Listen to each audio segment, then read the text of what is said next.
Install Android 12 on Redmi 5 via AOSP ROM. Please check the description for important notes and all the download links. First download ROM and GApps packages, then transfer the downloaded files to the phone storage, link is in the description below. Step 2.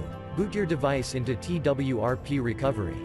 Once in TWRP, click on Wipe, Advanced Wipe, and select the check boxes, as shown in the image, excluding internal storage. Step 4. Swipe the button to wipe the device. Step 5. Go back to the recovery main screen, and tap on the Install button.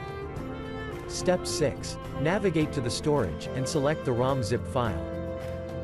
Step 7. Finally, swipe the button on the screen, to install ROM file. Step 8. Flash the GApps zip package, in the same manner.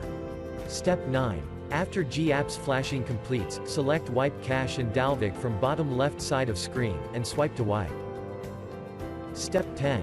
When the flashing process is complete, hit Reboot System. That's it, you have successfully installed the ROM on your device.